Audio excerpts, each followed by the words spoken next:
కేంద్ర ప్రభుత్వం right to education act సంబంధించి రూల్స్ని అమెండ్ చేస్తుంది. కేంద్రం నడిపించే స్కూల్స్ ఏదైతే కేంద్రీయ విద్యాలయసు, నవోదయ విద్యాలయసు, ఇతర కేంద్ర ప్రభుత్వానికి సంబంధించిన స్కూల్స్లో ఇక నుంచి డిటెన్షన్ పాలసీ తీసుకొస్తున్నారు. 5వ తరగతి 8వ తరగతి ఈ 2 తరగతుల్లో డిటెన్షన్ పాలసీ అంటే 5వ తరగతిలో 8వ తరగతిలో పిల్లలు కనుక ఫెయిల్ అయితే మళ్ళీ ఆ తరగతిని చదివిస్తారనమాట. వాళ్ళకి ఒక అవకాశం ఉంటుంది, 2 నెలల లోపల మళ్ళీ పరీక్ష రాయొచ్చు. ఒకవేళ ఆ తర్వాత కూడా ఫెయిల్ అవుతే వాళ్ళు ఆ క్లాస్లోనే డీటైన్ అయిపోతారు. యాక్చువల్గా భారతదేశంలో ఆర్టీ యాక్ట్ ప్రకారం నో డిటెన్షన్ పాలసీ ఉంది. తర్వాత నేషనల్ ఎడ్యుకేషన్ పాలసీలో కూడా చిన్న క్లాస్లో డీటైన్ చేయారు. అయితే ఫస్ట్ టైం 2019లో ఆర్టీ యాక్ట్కి అమెండ్మెంట్ వచ్చింది, రైట్ టు ఎడ్యుకేషన్ యాక్ట్కి. దానిలో రాష్ట్రాలు డిటెన్షన్ పాలసీ వాళ్ళు నిర్ణయం తీసుకోవచ్చు. అదేవిధంగా టీచర్స్కి సంబంధించి వాళ్ళకి టీచింగ్ యాక్టివిటీస్ కాకుండా బయట వేరే యాక్టివిటీస్ అప్పచెప్పకూడదు. ఈ విధంగా వచ్చింది. మనకు తెలుసు ఎడ్యుకేషన్ అనేది స్టేట్ సబ్జెక్ట్ అని. రాష్ట్రాల్లో దాదాపు 16 రాష్ట్రాలు, 2 కేంద్ర పాలిత ప్రాంతాలు కూడా నో డిటెన్షన్ పాలసీని రద్దు చేసి మధ్యలో డిటెన్షన్ విధానాన్ని తీసుకొచ్చేసాయి.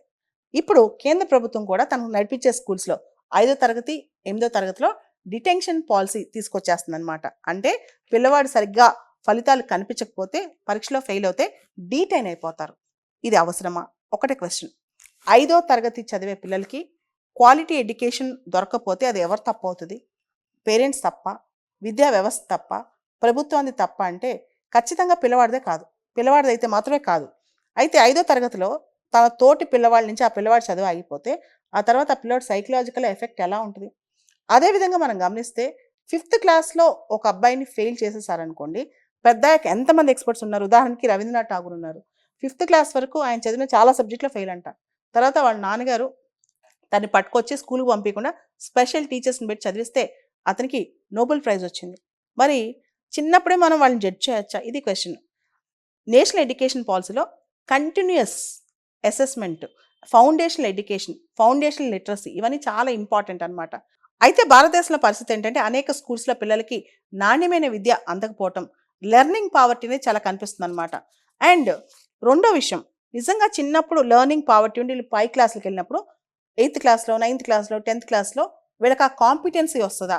దీనికి ప్రధానమైన కారకులు ఎవరు? ఇదే పెద్ద క్వశ్చన్ అనమాట. మనం కనుక మన కొత్త education policy, national education policy 2020 చూస్తే continuous evaluation, continuous improvement, hand holding of children అనే కాన్సెప్ట్స్ వస్తాయి అనమాట. అంటే త్రూ అవుట్ అకాడమిక్స్ ఒక ఎగ్జామ్ పెట్టి అబ్బాయిని సెలెక్ట్ చేసి ఒక ఎగ్జామ్ పెట్టి పాస్ ఆ ఫెయిల్ అని డిసైడ్ చేయకుండా త్రూ అవుట్ తన అకాడమిక్ మొత్తం, అకాడమిక్ ఇయర్ మొత్తం ఏం చేస్తున్నాడు. And formative education. Formative education అంటే కొంతమంది పిల్లలకి మ్యాథ్స్, సైన్స్, సోషల్ ఇవి నచ్చకపోవచ్చు. క్లాస్ యాక్టివిటీస్, ప్రాజెక్ట్స్లో వాళ్ళు ఇంకా ఎక్కువ ఇన్వాల్వ్ అవ్వచ్చు అనమాట. దాంతోపాటు వాళ్ళకి అర్థం కాకూడదు అసెస్మెంట్ కేవలం మార్క్స్ మీద జరుగుతుందా, వాళ్ళని టీచర్ నిజంగా అసెస్ చేస్తుందా, అవేమీ వాళ్ళకి పూర్తి స్థాయిలో అర్థం కాకుండానే 10-12 సంవత్సరాల పాటు అంటే బై బర్త్ నుంచి 10 to 12 years పాటు పిల్లల అసెస్మెంట్ అనేది డిఫరెంట్గా ఉండాలి. కేవలం మనం చూసిన ఇప్పుడు సిలబస్, చూసిన సబ్జెక్టులు ఇవి వస్తే మాత్రమే కాదనమాట. అయితే ఇక్కడ 5th క్లాస్లో 5వ తరగతిలోనే పిల్లల్ని డీటైన్ చేయడం రైటా రాంగా సమాజమే ఆలోచించాలి. 8th క్లాస్ అయితే వాళ్ళకి కొంత అండర్స్టాండింగ్ లెవెల్స్ వస్తాయి, వాళ్ళకి ఆ సోపిగా కూర్చునే లెవెల్స్ వస్తాయి, ఒకవేళ డీటైన్ అయినా అర్థం చేసుకునే పరిస్థితులు వస్తాయి. మరి 5వ తరగతిలో ఎలాంటి పరిస్థితులు ఉంటాయి? దాంతోపాటు చాలా రాష్ట్ర ప్రభుత్వాలు కూడా 5వ తరగతిలో 8వ తరగతిలో డీటైన్ చేసే పద్ధతి తీసుకొచ్చేస్తున్నాయి అనమాట. ముఖ్యంగా మనం చూస్తే ఇప్పుడున్న syllabus, CBSE syllabus, ICSE syllabus, state syllabus విపరీతంగా సిలబస్ పెరిగిపోయింది. చిన్నపిల్లల్లో అంత లెర్నింగ్ ఎబిలిటీస్ రాకుండానే, వాళ్ళకి ఆడుకోవడానికి టైం లేకుండానే వాళ్ళకి సిలబస్ అంత పెరిగిపోయింది అనమాట. రీసెంట్గా వస్తున్న రిపోర్ట్స్ ప్రకారం కూడా ఇప్పుడు ప్రథమ్ ఫౌండేషన్ వాళ్ళు ఎస్ఆర్ రిపోర్ట్ అని ఇస్తారు, యాన్యువల్ సర్వే ఆన్ ఎడ్యుకేషన్. దీనికి సంబంధించి మనం చూస్తే 5వ తరగతి పిల్లవాడికి చిన్న చిన్న లెర్నింగ్ ఎబిలిటీస్ కూడా ఉండట్లేదు. అంటే 2వ తరగతి పుస్తకాలు చదివే ఎబిలిటీస్ కూడా ఉండట్లేదు అనమాట. వీటన్నిటికీ కారణం మన స్కూల్ ఎడ్యుకేషన్లో క్వాలిటీ ఎడ్యుకేషన్ అనమాట. అంతేకాని చిన్నపిల్లవాడిని డీటైన్ చేస్తే సమస్యకి పరిష్కారం అవుతుందని నేను అనుకోను. అసలు నో డిటెన్షన్ పాలసీ ఉద్దేశం ఏంటి? దాన్ని ఎందుకు తీసుకొచ్చారంటే చిన్నప్పుడు చాలామంది ఫెయిల్ అయిపోయి స్కూల్ డ్రాప్ అవుట్ అయిపోతారు, లేదా డిసడ్వాంటేజ్ గ్రూప్స్ ఉంటారు, వాళ్ళు స్కూల్కి వెళ్ళాలంటే ఇష్టం ఉండదు, ఫెయిల్ అయిపోతాను భయంతో. అసలు ఫెయిలే చేయకుండా ఉంటే వీళ్ళు చదువుతారు, ఫార్మేటివ్ ఇయర్స్లో చదువుకుంటారని చెప్పారు. సో దీన్ని ఇప్పుడు డిటెన్షన్ పాలసీ డిస్కరేజ్ చేస్తుంది. 5వ తరగతి ఫెయిల్ అవుతే 5వ తరగతిలో మళ్ళీ చదవాలి, 8వ తరగతి ఫెయిల్ అయితే 8వ తరగతి మళ్ళీ చదవాలన్నమాట. ఒకసారి ఇది ఓవరాల్ హోలిస్టిక్ ఎడ్యుకేషన్ ఇంపార్టెంటా లేదా మార్క్స్ బేస్డ్ ఎడ్యుకేషన్ ఇంపార్టెంటా మనం ఆలోచించాలి.